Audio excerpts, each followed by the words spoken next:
నాకు అత్యంత ప్రియులైన సత్యాన్వేషకులందరికీ మరోసారి ప్రభువైన యేసుక్రీస్తు వారి అత్యంత ప్రశస్త నామంలో, అత్యంత శక్తివంతమైన నామంలో దైవాశీస్సులు ఆహ్వానం పలుకుతూ నేటి కల్వరీ టీవీ ఛానల్ వారి ముఖాముఖి live phone in question answer ప్రోగ్రాంకి మీకు స్వాగతం పలుకుతున్నాను. ప్రియమిత్రులారా, ప్రశ్నోత్తరాల్లోని వెళ్ళక ముందు రెండు విషయాలు మీతో ముఖ్యంగా నేను మనవి చేయాల్సిన అవసరం ఉంది. మొట్టమొదటి విషయం, నేటి స్పాన్సర్ బ్రదర్ ఎం జగదీష్, వారి సతీమణి శకుంతల, వారి యొక్క కుమారుడు ఎనోష్, వారి కుమార్తె సియోను కుమారి, ఈ నలుగురు ఒక కుటుంబం. M Jagadish TSN colony Visakhapatnam pastor Dasubabu గారి సంఘస్థులు. వీరు దేవుని సేవలు ఎంతగానో సహకారులు, సత్య సంబంధులు. ఈ కుటుంబం ఈనాటి కార్యక్రమాన్ని స్పాన్సర్ చేస్తున్నారు.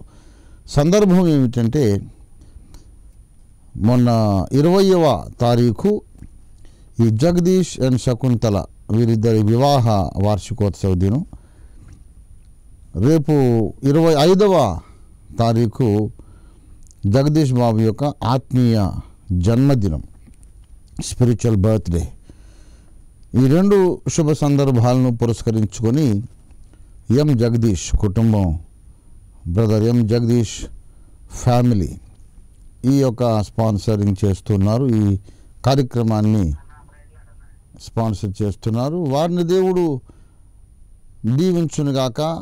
అందరూ కూడా వీరి కొరకు దయచేసి ప్రార్థన చేయండి. అలాగే ఈనాడు నాతో పాటు ఈ వేదికను, ఈ కార్యక్రమాన్ని నాతో పాటు పంచుకుంటున్నటువంటి నా సహదాసుడు, నాతో పాటు ఉన్నటువంటి నా కుడి చేతి వైపు ఉన్నటువంటి నా కుడి చేతి పుత్రుడు, బెన్యామీన్ అనే మాటకు కుడి చేతి పుత్రుడని అర్థము. మరి బెన్యామీను పుట్టినప్పుడు కన్నవారేమో అతనికి బెనోని అని పేరు పెట్టారు, దుఃఖపుత్రుడని. దేవుడేమో కాదు, కుడి చేతి పుత్రుడు అన్నాడు. గనుక నా కుడి చేతి వైపు ఉన్నటువంటి ఈ కుమారుడు నా కుడి చేతి పుత్రుడు. నిజంగానే మా ఓఫిర్ మినిస్ట్రీస్ ఇంటర్నేషనల్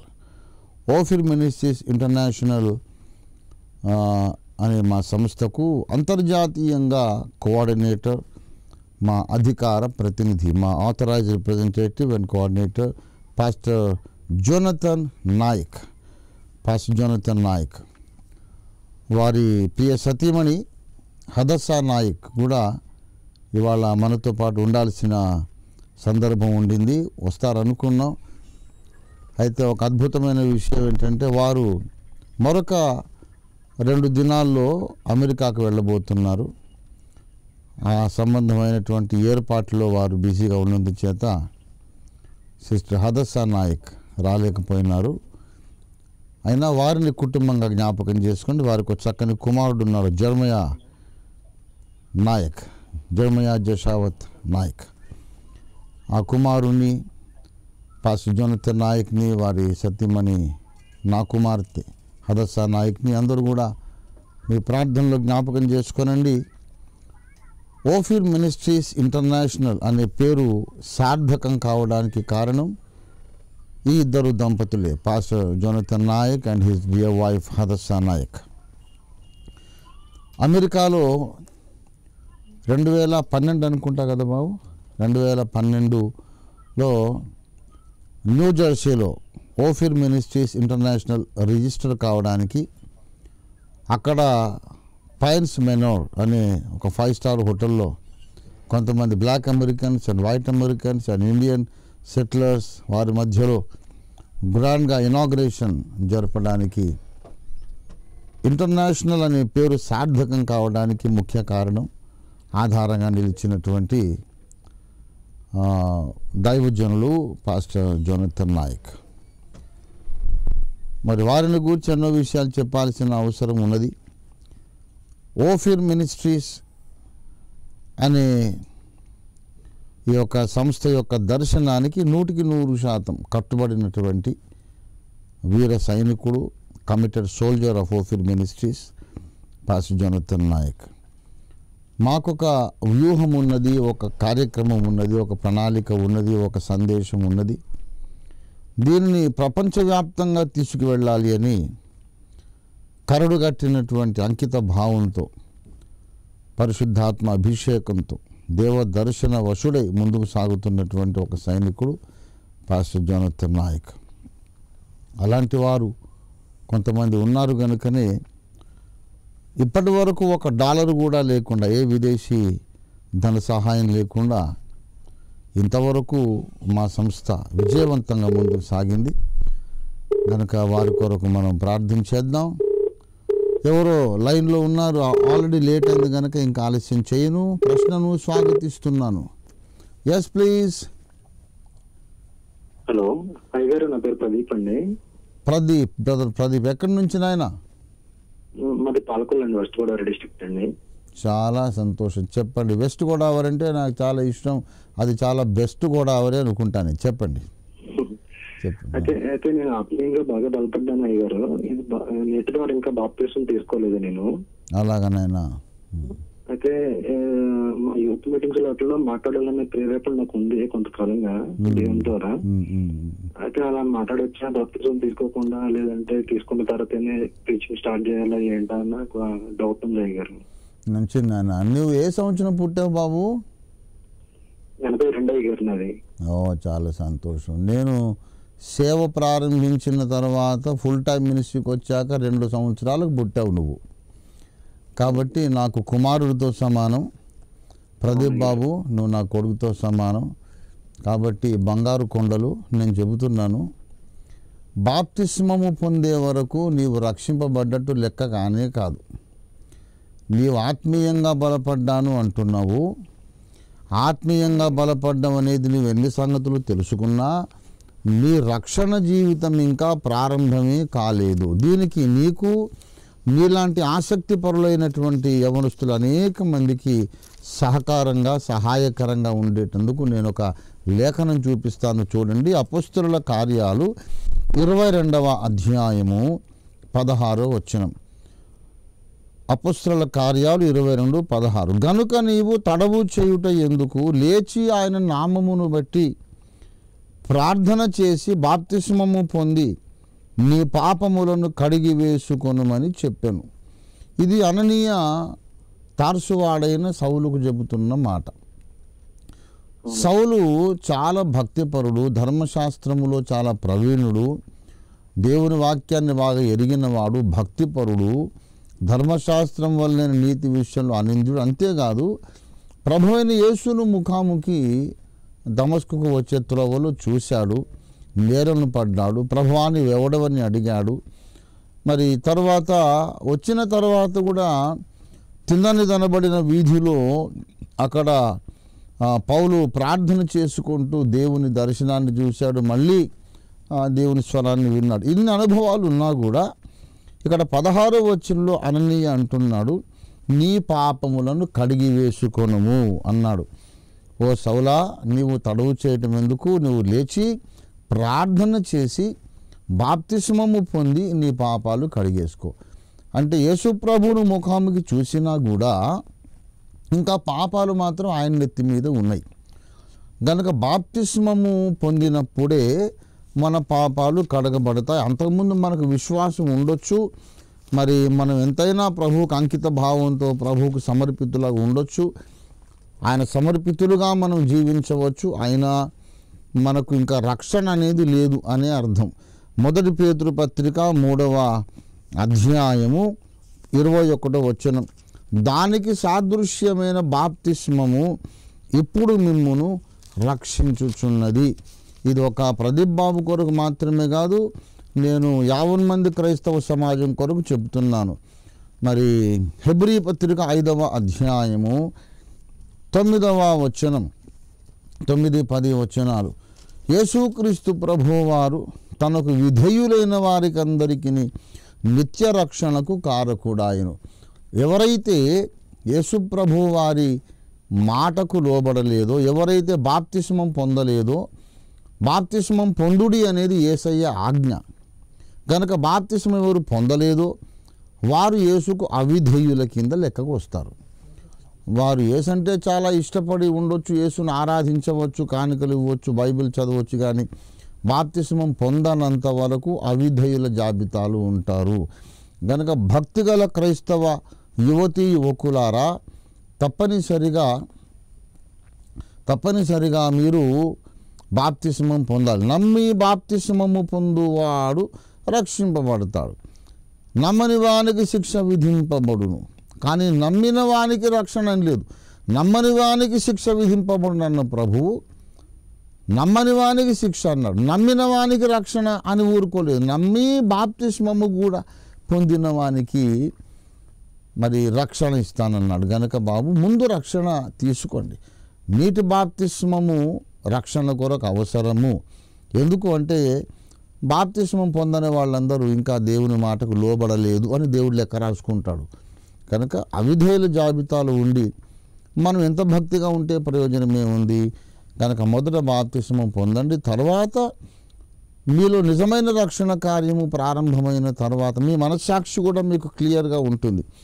నేను దేవునికి లోబడ్డాను, లోబడి బోధిస్తున్నాను, దేవుని మాట నేను విన్నాను కనుక వినండి అని వేరే వాళ్ళకి చెబుతున్నాను. మీకు ధీమా వస్తుంది, ఆ ఆత్మస్థైర్యం వస్తుంది. కనుక ముందు మీరు రక్షణ తీసుకోండి, తర్వాత ప్రతి వేకోజామున 2 గంటలు ప్రార్థనలు గడపండి, బైబిల్ చదవండి, పరిశుద్ధాత్మ అభిషేకం పొందండి.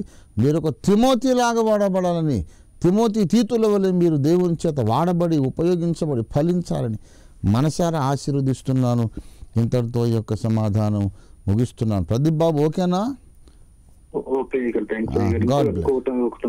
ఇంకో ప్రశ్న ఉందా? కానీ మరి అయితే ఈ జాబ్ చేయడానికి అయ్యగారు, ఇది సాఫ్ట్వేర్ అందరూ కూడా ఫేక్ సర్టిఫికేట్లు పెట్టుకుని వెళ్తున్నారు అయ్యగారు.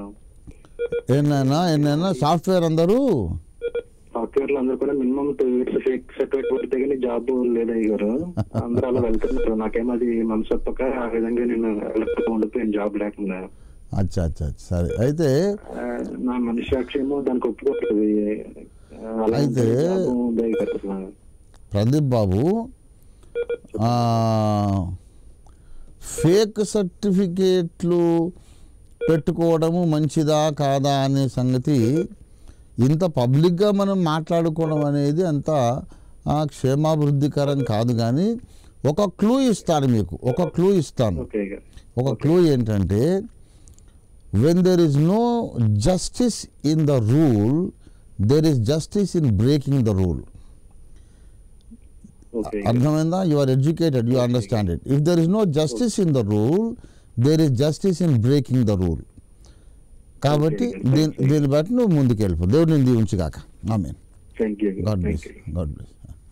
Yes please, next question please.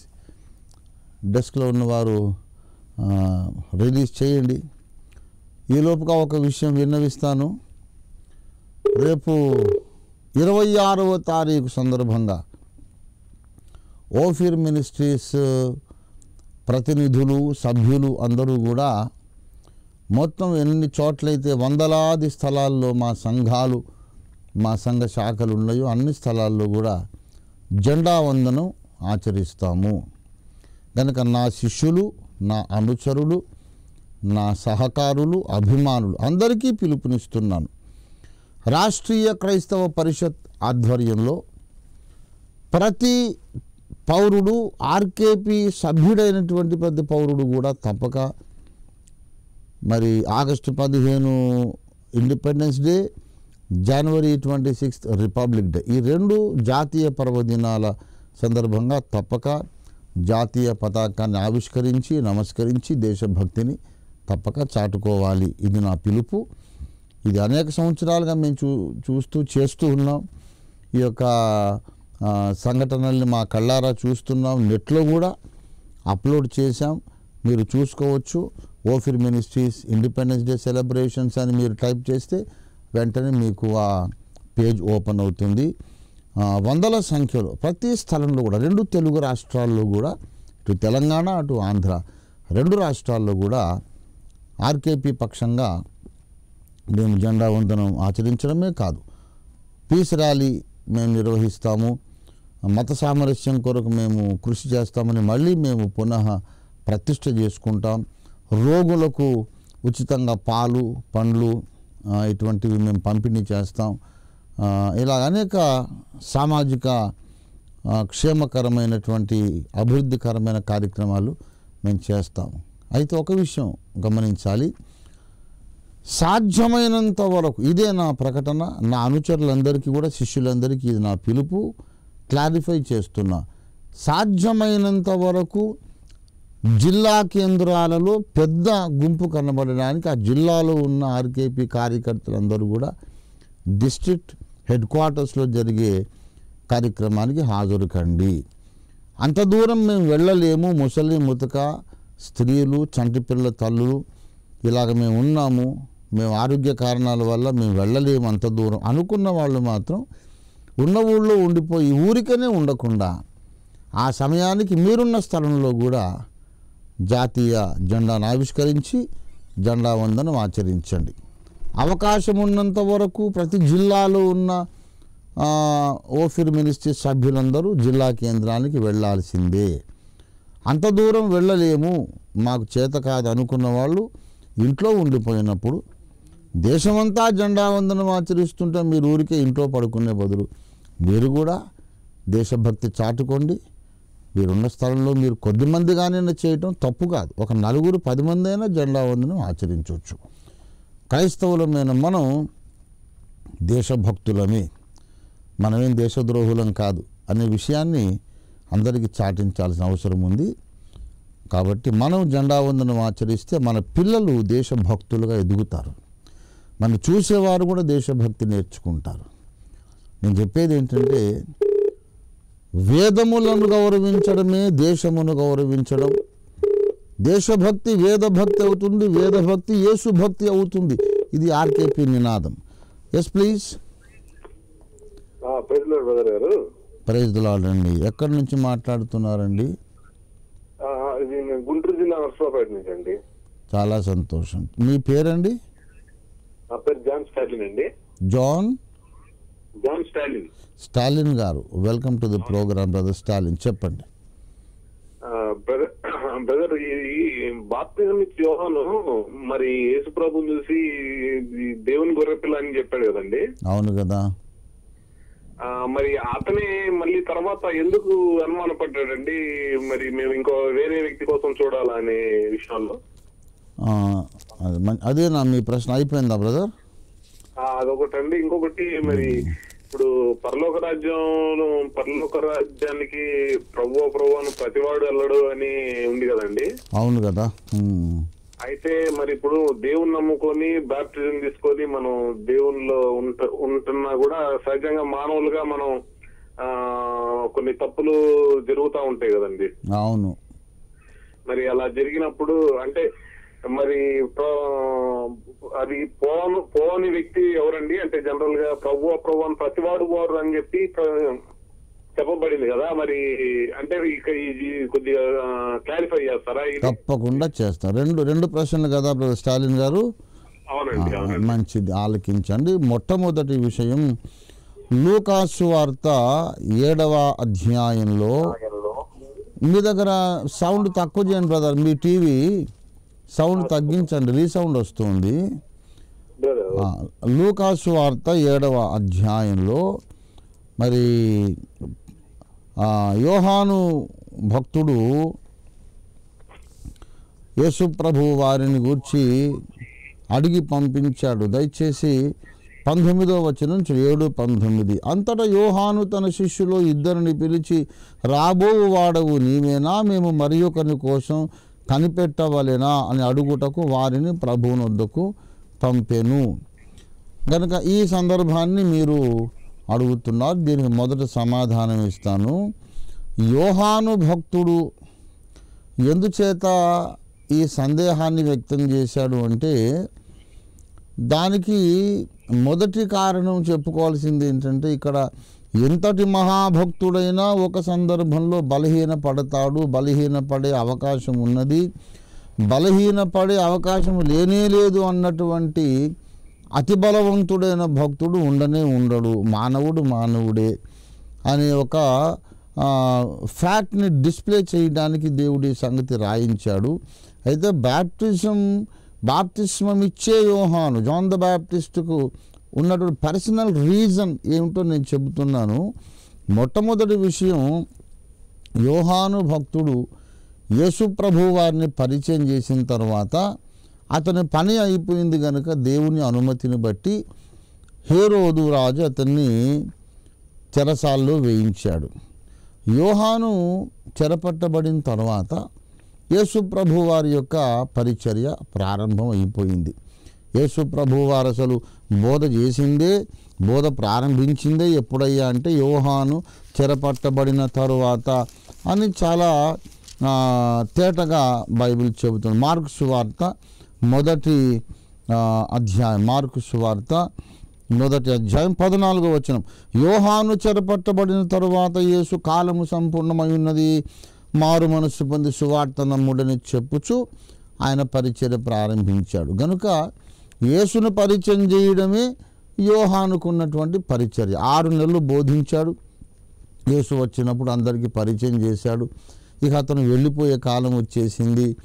అతన్ని యోహానును హేరోదు చెరలో వేయించాడు.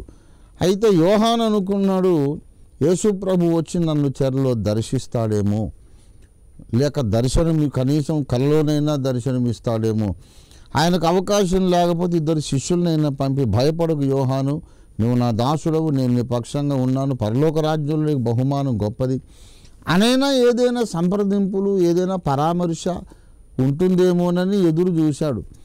కానీ యేసునాథుడు అసలు ఆ ఊసే ఎత్తలేదు. ఒక మనిషిని పంపలేదు, తాను వెళ్ళలేదు, కలలో రాలేదు, దర్శనంలో రాలేదు.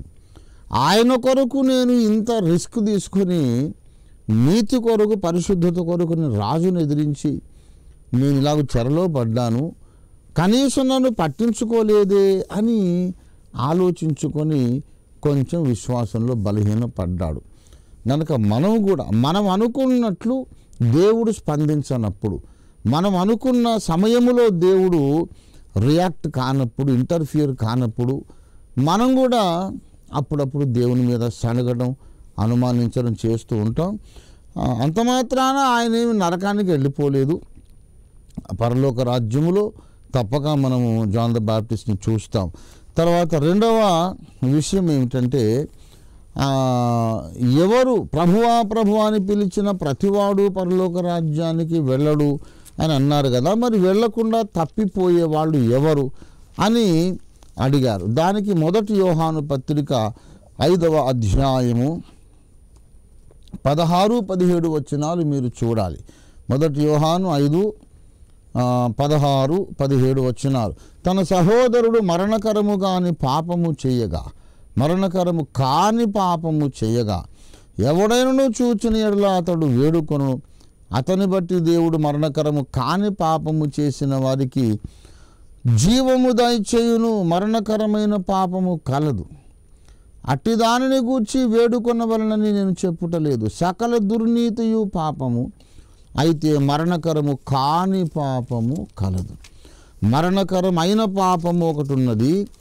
అసలు దుర్నీతి అంతా పాపమే, కానీ పాపమంతా మరణకరమైనది కాదు.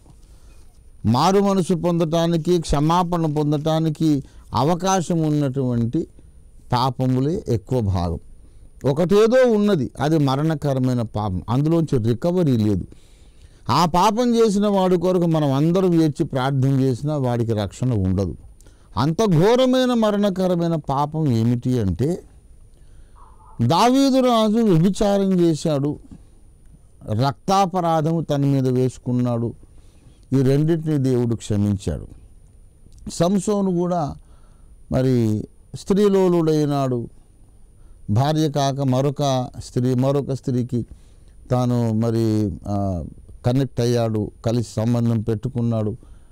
అతను కూడా కనుగుడ్లు పోగొట్టుకున్నా మళ్ళీ చనిపోకముందు దేవుని క్షమాపణ పొంది అభిషేకాన్ని మళ్ళీ పొందుకున్నాడు, గొప్ప కార్యాలు చేశాడు.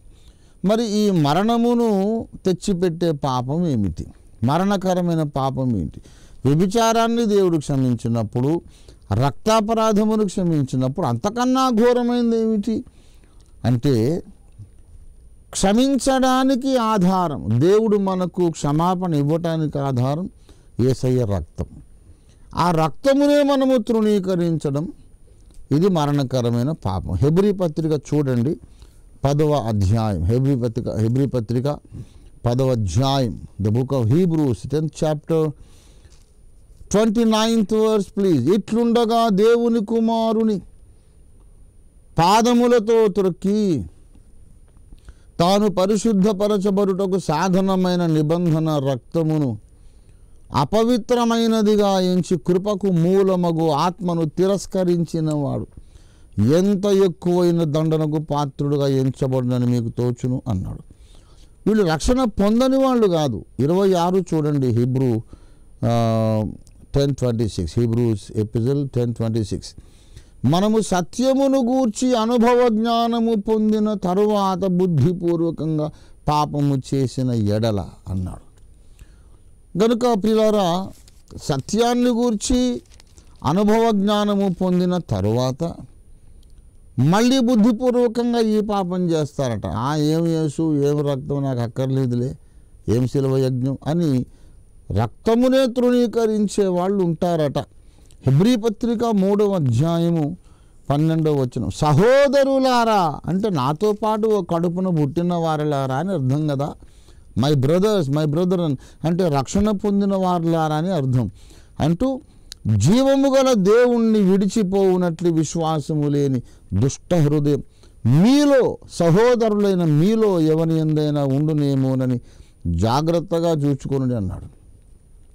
రక్షణ పొంది కొంతకాలము విశ్వాసములో కొనసాగిన తర్వాత సత్యము తెలుసుకున్నాక అనుభవ జ్ఞానం పొందాక కూడా నాకు యేసు గీసు అక్కర్లేదు, నాకు యేసు రక్తం అక్కర్లేదు, ఇవన్నీ వేస్ట్, వ్యర్థం, యేసు రక్తం ద్వారా దమ్మిడి లాభం లేదు అనే మనసు కొంతమందికి వచ్చేస్తుంది. మనల్ని క్షమించడానికి కారణం యేసు రక్తం, ఆధారం యేసు రక్తం. దానినే మనం తృణీకరించినప్పుడు దేవుడు ఎంత దయగలవాడైనా క్షమించడానికి చట్టం ఒప్పుకోదు, రూల్స్ ఒప్పుకోదు, ధర్మం ఒప్పుకోదు, పరలోక దర్బారు ఒప్పుకోదు. అందుచేత దేవుడు కూడా వాడిని క్షమించడం సాధ్యం కాదు. మరణకరమైన పాపం అనేది చేస్తే తప్ప మిగతా ఏ పాపమైనా దేవుడు క్షమిస్తాడు, ఎంత పాపినైనా చేర్చుకుంటాడు. ఇంకో విషయం చెబుతున్నాను, మనము పడుతూ లేస్తూ పాపాలు ఒప్పుకుంటూ శుద్ధి పొందుతూ మళ్ళీ పడుతున్నాము కదా అనే ప్రశ్నకు సమాధానం చెబుతున్నాను. మిమ్మల్ని కడుగుతూ యేసయ్య మళ్ళీ మీరు పడిపోకుండా కూడా బలపరుస్తాడు.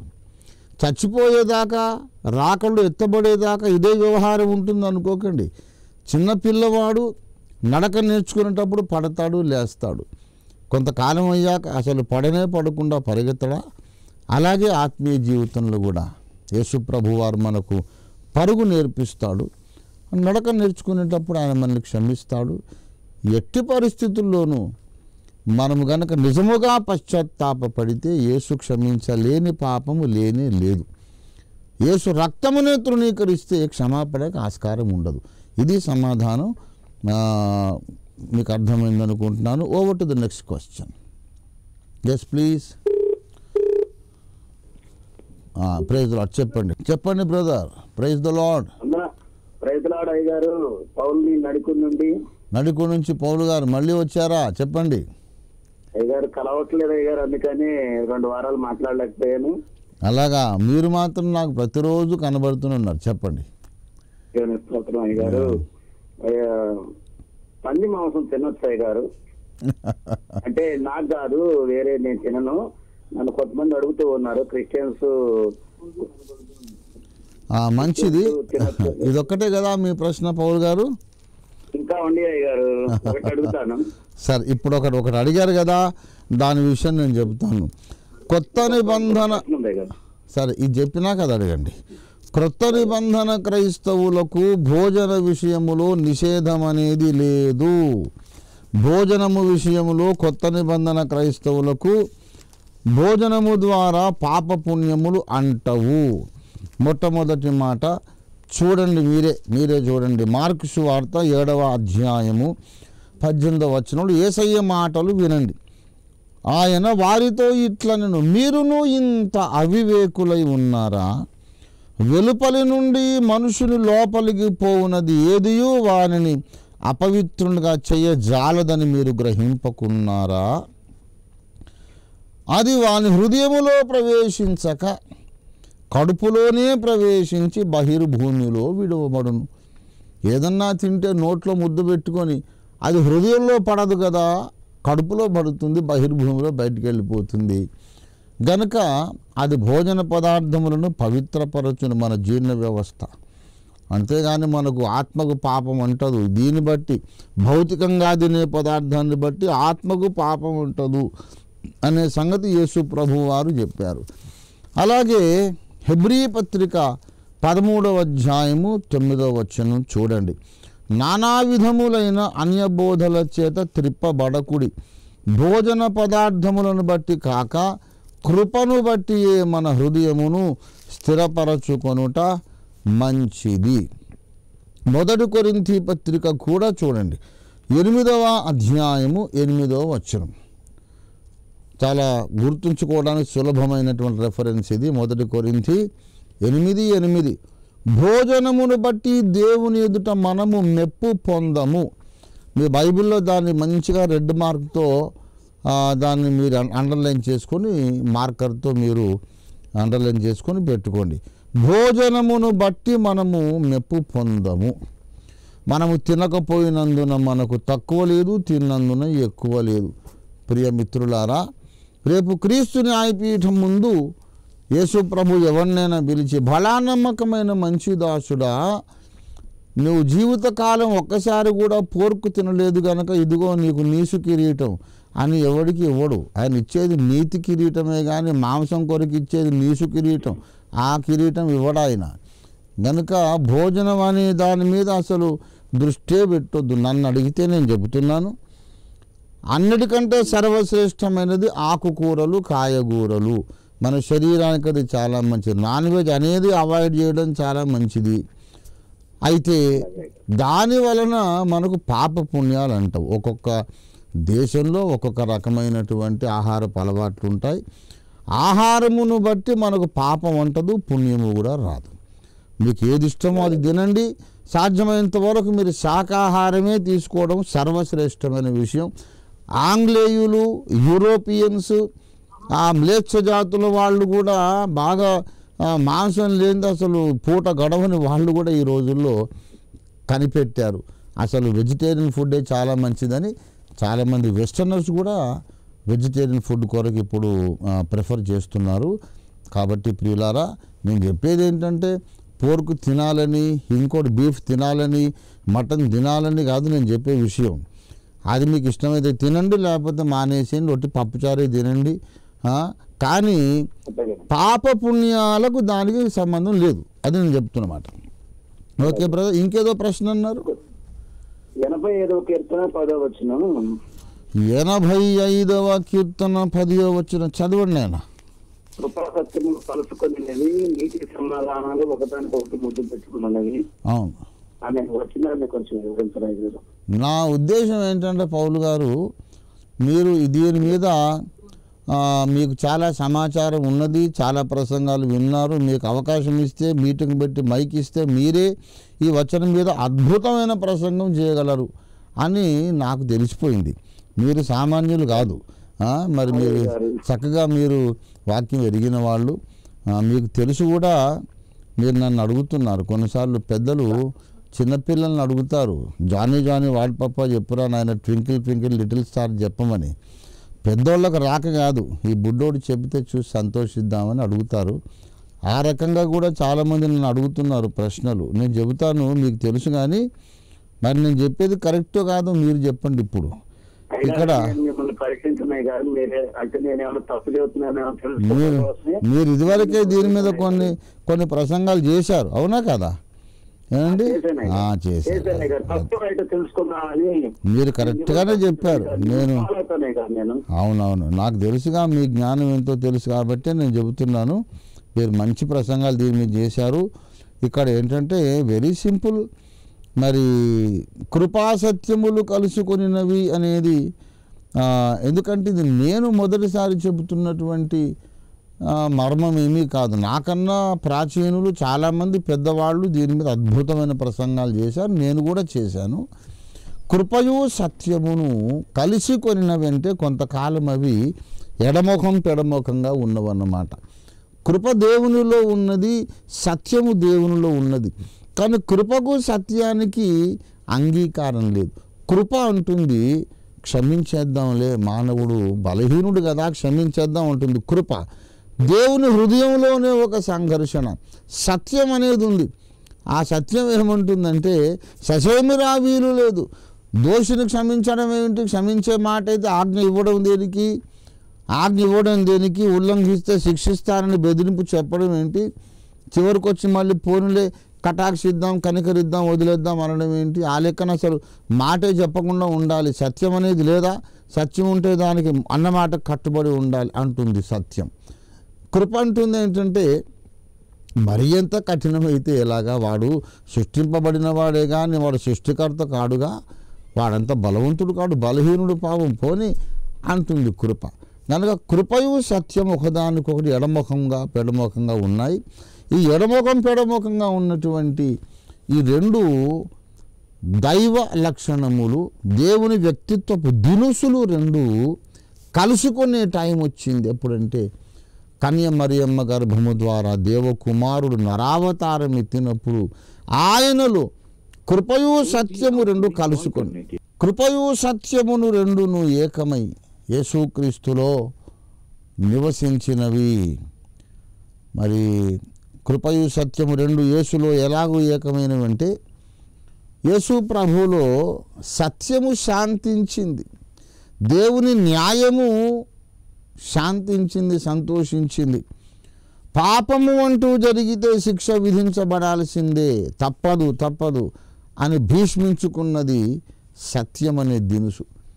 అవును, నీ మాట నెరవేర్చాను కదా, ఇదిగో నేను జరిమానా చెల్లించాను కదా, శిక్ష భరించాను కదా అని నిలబడ్డాడు యేసయ్య. కృప కూడా సంతోషించింది. ఇక్కడ తప్పుకు జరిమానా చెల్లించబడినా కూడా ఆ బలహీనుడు మాత్రం బ్రతికిపోయాడు, నాకంతే చాలు అని కృప కూడా శాంతించింది, సంతోషించింది. గనక యేసు ప్రభువు వారు యజ్ఞ పశువుగా దేవుని గొర్రెపిల్లగా పుట్టడం ద్వారా దేవునిలోని ఈ రెండు శక్తులు, సత్యం అనే శక్తి, కృప అనే శక్తి, ఈ సత్యారావు గారు కృపారావు గారు ఇద్దరు కూడా కొన్ని యుగాలుగా ఎడముఖం పెడముఖంగా ఉండి యేసునాథుని యొక్క అవతార సమయంలో మళ్ళీ సేకరించుకొని కలిసిపోయారు. అది విషయం. మరి నడుకుడి పౌలు గారి ప్రశ్నకు ఇంకా అనేక లక్షల మంది మనస్సులో మెదులుతున్న ఈ ప్రశ్నకి ఇది సమాధానం. Now over to the next question. Yes please. Praise the Lord. Welcome to the program. ఎవరున్నారండి లైన్లో? Hello uncle. Praise uncle. చెప్పు బిడ్డ, ఎవరు, నీ పేరు ఏమిటి, ఎక్కడి నుంచి? నా పేరు సుమా అంకుల్. నేను రామగుండం నుండి మాట్లాడుతున్నాను. మా డాడీ ఏ సురేష్. సురేష్ బాబు పాటలు పాడతాడు కదా? అవును అంకుల్. సురేష్ తమ్ముడు కూతురువా? చెప్పమ్మా, నీ పాట కూడా విన్నట్టున్నా నేను. అవునా అంకుల్? చెప్పమ్మా చెప్పు, ఏం సంగతి? అంకుల్ ఒక ప్రశ్న ఉంది అంకుల్ నాకు. అడిగేసాయి. దేవుని దర్శనాలు ఎలా వస్తాయని ఒక ప్రశ్న. దాంతో పాటు నేను రక్షణలోకి వచ్చి బాప్తిజం తీసుకొని 4 years అవుతుంది. ఇప్పటి వరకు కొన్నిసార్లు దేవుడు మాట్లాడినట్టు అనిపించింది. దేవుడు నేను ఫాస్టింగ్ చేస్తున్నప్పుడు, పడుకుంటే, కొంచెం రెస్ట్ తీసుకున్నప్పుడు నన్ను కొట్టాడనమాట. కొట్టి అంటే లేచి ప్రార్థన చేయమని ఒక ఇండికేషన్ ఇచ్చాడు. అది దేవుడేనా? తప్పకుండా లేకపోతే నేను పడుకున్నప్పుడు చాలా దుఃఖంలో ఉన్నప్పుడు, నాకు ఏ ఆన్సర్స్ దొరికినప్పుడు దేవుడు ఒక స్వరంతో పిలిచేవాడు, సుమా నా పేరుతో పలికేవాడు. నిజంగా దేవుడు నేనేమన్నా అట్లా ఆలాపనలో ఉన్నానా అనే కొంచెం క్వశ్చన్ ఉంది. మంచిది బిడ్డ, మంచి ప్రశ్న అడిగావు. నేను సుమ అనే ఈ కుమార్తె కొరకు ఇంకా ఇదే ప్రశ్న కలిగిన వాళ్ళు లక్షలాది మంది నాకు తెలిసిన వాళ్ళు ఉన్నారు. ఇంకా కొన్ని కోట్ల మంది ప్రపంచమంతా ఉండవచ్చు. అందరి క్షేమాభివృద్ధి కొరకు నేను చెబుతున్నాను. దర్శనములు కానీ కళలు కానీ ఆడిబుల్ వాయిస్, చెవులకు వినబడే స్వరము ద్వారా కానీ ఏవైనా ఆదేశములు, సందేశములు, ఎన్కౌంటర్స్ ఏదైనా మనకు వచ్చినప్పుడు వాటిని గూర్చి అనవసరంగా కంగారు పడొద్దు, గలిబిలి కావద్దు, కన్ఫ్యూజ్ కావద్దు.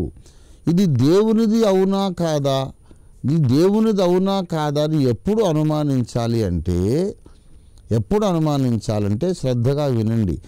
బైబిల్ గ్రంథము నిషేధించిన ఏదైనా ఒక పనిని చేయమని ఆ కళలు కానీ ఆ స్వప్నములు కానీ స్వరములు కానీ ఎప్పుడైనా మనల్ని మెయిన్ ట్రాక్ నుండి పక్కకు తీసుకుపోయే ప్రయత్నం చేస్తే డెఫినెట్గా అది సాతాను స్వరము, సాతాను కలిగించిన దర్శనం. అంతేగాని ఉదయాన్నే లేచి బైబిల్ చదువుకో, ప్రార్థన చెయ్యి అనే ఆజ్ఞ సాతాను ఎందుకు ఇస్తాడు? మనం ప్రార్థన చేయడం సైతానికి ఇష్టం లేదు. సాతానుకు ఒంట్లో గుండెలో వణుకు పుడుతుంది. Satan trembles when the weakest saint is on his knees. పరిశుద్ధుల్లో, విశ్వాసులు అత్యంత బలహీనుడైన వాడు మోకాళ్ళు వంగితే వాడికి గుండెలో దడ పుడుతుంది. కనుక ప్రార్థన చేయొద్దు అంటాడు తప్ప ప్రార్థన చేయమనడు. ఓ నా కుమారుడా, నీ ప్రభు అయిన యెహోవాను మాట్లాడుచున్నాను, యేసును మాట్లాడుచున్నాను, ప్రార్థన చెయ్యకుము అని వచ్చింది అనుకోండి, వాడు యేసు కాదు, వాడు సైతాను మాట్లాడుతున్నాడు అనుకోవాలి. అలాగే తప్పు చెయ్యము, త్రాగుము, సిగరెట్ తాగుము, వ్యభిచారము చెయ్యము, విగ్రహారాధన చెయ్యము, నేనే యేసును మాట్లాడుచున్నాను అన్నాడు అనుకోండి, డెఫినెట్గా 100% వాడు సైతానే. అయితే లేఖనము ద్వారా మన జీవితాన్ని ఎప్పుడు మనం పరీక్షించుకోవాలి, క్రమంగా నడిపించుకోవాలి. హృదయమును బైబిల్ గ్రంథంతో నింపుకోండి. మన మైండ్లోకి వచ్చే ప్రతి సిగ్నల్ని కూడా ఈ లేఖనము ద్వారా పరీక్షించుకోనండి. లేఖనము ఓకే అంటున్నది అంటే ఆ స్వరానికి మనం లోబడాలి. లేఖనము విభేదిస్తున్నప్పుడు దేవుని సింహాసనం మీద కూర్చొని దేవుడే కనపడి మనతో మాట్లాడినా సరే వినొద్దు. అది కూడా నీకు భ్రమే, అది నిజమైన దర్శనం అయి ఉండదు. యెహోవా దేవుడే మహాధవళ సింహాసనం మీద మహావృద్ధుడు దానియేలు కనపడినట్టుగా నీ ముందుకు వచ్చినట్టు కనబడింది అనుకోండి. అయినా సరే బైబిల్ వద్దని చెప్పిన మాటను అతడు చెప్పమంటుంటే, చెయ్యమని చెబుతుంటే అతడు మాత్రం దేవుడు కాదు, దేవునిలాగా భ్రమ కలిగిస్తున్న సాతాను. కనుక లేఖనం మన గీటు రాయి. కనుక నువ్వేం అనుమానపడొద్దమ్మా. దేవుడు నీతో మాట్లాడాడు, మరి ప్రార్థన చేసుకోమన్నాడు, మరి కొన్ని నిద్రపోతే లేచి కొట్టి లేపాడు, నువ్వు ధన్యురాలివి, ఆ స్వరానికి లోబడు పర్వాలేదు. కానీ అట్ ఎవ్రీ స్టెప్ నీ యొక్క అడుగును, నువ్వు వేస్తున్న స్టెప్ని లేఖన కాంతిలో పరీక్షించుకొని ముందుకు నడువు.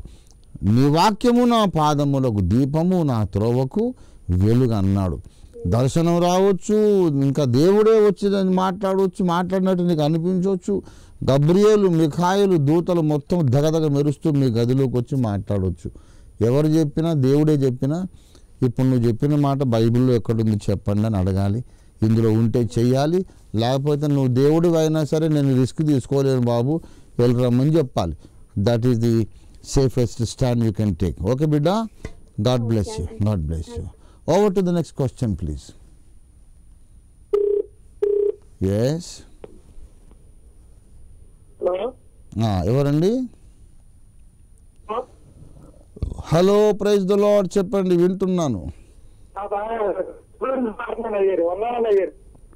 వందనాలండి. ఎవరు, మీ పేరేమిటి? తాళ్ళగూడెమా? సరే, మీ పేరేమిటి అయ్యా? దాస్. తాళ్ళగూడమా, తాళ్ళపూడా? తాడేపల్లిగూడమా? చాలా సంతోషం. వెస్ట్ గోదావరి తాడేపల్లిగూడెంలో దాస్ గారు, చెప్పండి అయ్యా. అవునవును, మంచి, చాలా సంతోషం. మీ ఊరు కూడా చాలాసార్లు నేను వచ్చాను. అక్కడి నుంచి ముదునూరు పాడు కూడా వచ్చాను. అద్దెకి జానయ్య గారి సభల్లో మాట్లాడి మీరు వచ్చారా అక్కడికి?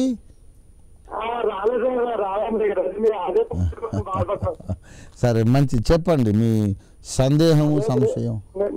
రవికుమార్ గారు ఉన్నారు కదండి, రవికుమార్ గారా? సంఘానికి వెళ్తామండి మేము కుంజిపల్లి. చాలా సంతోషం. మీరు రవికుమార్ గారికి మా వందనాలు చెప్పండి. వారి ప్రోగ్రామ్స్ కూడా మేము చూస్తూ ఉంటాము టీవీలో, చక్కని వాక్యోపదేశకులు, వారిని కూడా దేవుడు దీవించాలి. మా వందనాలు చెప్పండి. ఇంతకు మీ సందేహం ఏంటి? అదే 2 ప్రశ్నలు అండి. ఇప్పుడు పరిశుద్ధాత్మ వచ్చినప్పుడు జరుగుతుండగా వెళ్ళిపోతూ ఉంటారండి. పరిశుద్ధాత్మ వచ్చినప్పుడు ఏం జరుగుతుంది? ప్రార్థన జరుగుతుంది, చాలా మంది ఎగిరెగిరి చర్చిలో వెళ్ళిపోతూ ఉంటారు కదా. పరిశుద్ధాత్మ దురాత్మ అది తెలుసుకోవడం కోసం మొట్టమొదటి విషయం ఏంటంటే, లూకాసు, ఇది అయినాక అది అడుగుదురు కానీ దీని విషయం ముందు చూద్దాము. లూకాసు వార్త 11వ అధ్యాయము 12వ వచనము చూడండి. కాబట్టి మీరు చెడ్డవారయుండి మీ పిల్లలకు మంచి ఈవులు ఇవ్వనెరిగి ఉండగా పరలోకమందున్న మీ తండ్రి తన్ను అడుగు వారికి పరిశుద్ధాత్మను ఎంతో నిశ్చయముగా అనుగ్రహించును అనెను. అంటే చాలామందికి సందేహం, మనం పరిశుద్ధాత్మ అడిగితే పరిశుద్ధాత్మ వస్తుందో ఇంకో ఆత్మ వస్తుందోనని. ఈ వచనంలో యేసయ్య చెబుతున్నాడు, మీకు అట్లాంటి అనుమానమే అవసరం లేదు. మీలో చెడ్డవాళ్ళు, మీరందరూ ఆదాము పిల్లలు, మీరు స్వభావరీత్యా చెడ్డవాళ్ళు కదా. ఎవడైనా వచ్చి మీ కుమారుడు వచ్చి, నాన్న నాకు కొంచెం కోడిగుడ్డు కావాలి, ఆమ్లెట్ వేసుకుంటానంటే తేలు తీసుకొచ్చి ఇస్తారా? ఇదిగోరా కోడిగుడ్డు అని. ఎవరైనా రొట్టె కావాలి నాన్న ఆకలేస్తుందంటే ఒక రాయి పట్టుకొచ్చి ఇస్తారా? మీరు అలాగే ఇవ్వరు కదా. మరి అలాంటప్పుడు మీరు చెడ్డవాళ్ళ ఇండు కూడా మీ పిల్లలకి ఎప్పుడు మంచి ఈవులే ఇవ్వనెరిగి ఉన్నప్పుడు, అత్యంత మంచివాడు, అసలు మంచితనం అనే దానికే మారు పేరైనటువంటి మూర్తిభవించిన మంచితనము, మూర్తిభవించిన ప్రేమతత్వము ఆ పరమ తండ్రి పరిశుద్ధాత్మ కోసం కనిపెట్టిన వాళ్లకు దయ్యం ఎందుకు పంపిస్తాడు? అలా జరగదనే సంగతి యేసు ప్రభు చెబుతున్నాడు. అయితే ఈ మాట ఎందుకు వచ్చింది, ఎందుకు ఈ సందేహం వచ్చిందంటే, మరి కొంతమంది బోధకులు అలా చెబుతున్నారు. పరిశుద్ధుల సంఘములన్నిటిలో పరిశుద్ధాత్మ దేవుడు అల్లరికి కర్తగాడు, సమాధానమునకే కర్త, కానీ దేవుడు అల్లరికి కర్తగాడు అని ఉంది. కనుక మనం సైలెంట్గా, డిసిప్లిన్డ్గా, ప్రశాంతంగా, సడి సప్పుడు లేకుండా మనం మౌనంగా ఆరాధించుకోవాలి, డిగ్నిఫైడ్గా, డీసెంట్గా. అంతేగాని ఈ ఎగరటాలు దూకటాలు అసహ్యంగా, లేదా అదేదో పూనకం వచ్చినట్టు సిగం ఊగడం అంటారు, లేకపోతే పూనకం అంటారు, ఏదో ఆవేశించడం అంటారు, అట్లాంటిది కనబడుతోంది. ఈ అల్లరి ఏమిటి, ఈ భాషలు ఏంటి, ఈ కేకలు ఏంటి, ఇదంతా అల్లరికి కర్తగాడు అని ఉన్నది కదా అని చాలామంది. మరి ఈ అల్లరి అనేది ఉన్నది కనుక ఇది పరిశుద్ధాత్మ కాకపోవచ్చు. అల్లరి అనేది జరిగినప్పుడు మరి పరిశుద్ధాత్మ కాదు కనుక ఇంకొక దురాత్మ అయి ఉంటుంది, ఇంకో ఆత్మ అది దురాత్మ అయి ఉంటుంది అనే ఆలోచన. ఇక్కడ 1 కొరింథీ పత్రిక 14వ అధ్యాయములో దయచేసి చూడండి ఏమని చెబుతున్నాడో. 32, 33 వచనాలు. 1 కొరింథీ 14, 32, 33. మరియు ప్రవక్తల ఆత్మలు ప్రవక్తల స్వాధీనములో ఉన్నవి, అలాగే పరిశుద్ధుల సంఘములన్నిటిలో దేవుడు సమాధానమునకే కర్త కానీ అల్లరికి కర్త కాడు. ఇక్కడ ఇంగ్లీష్ బైబిల్లో కనుక మీరు చూస్తే God is not the author of confusion అని ఉంది. God is not the author of noise అని లేదు. అల్లరి అనంటే కన్ఫ్యూజన్ అని ఉంది. దేవుడు తికమకకు కర్తగాడు, అంతేగాని దేవుడు టోటల్గా సైలెంట్గా ఉండమంటాడని కాదు. సర్వజనులారా చప్పట్లు కొట్టుడి, జయధ్వనులతో మన దేవునికి ఆర్భాటము చేయుడి, ఆర్భాటముతో జయధ్వనులు చేయండి, ఆర్భటించండి, స్తుతించండి అన్నాడు. టోటల్ సైలెన్స్ ఉండేది శ్మశానంలో, ఊళ్ళో కాదు. బ్రతుకున్న మనుషుల దగ్గర సడీ చప్పుడు అవుతుంది తప్పకుండా. కనుక వాళ్ళు ఎగురుతున్నారు, దూకుతున్నారంటే ఆత్మలు ఆనందించనివ్వండి, పర్వాలేదు. కానీ ఒక విషయం చెబుతున్నాను, నేను పెంతెకోస్తు వారికి కూడా నేను చెబుతున్నాను. పరిశుద్ధాత్మ మీ మీదికి వచ్చినప్పుడు మీ దేహపు కదలికలను మీరు కంట్రోల్ చేసుకోవడానికి ప్రయత్నించాలి. కంట్రోల్ చేసుకోవడం సాధ్యమవుతుంది.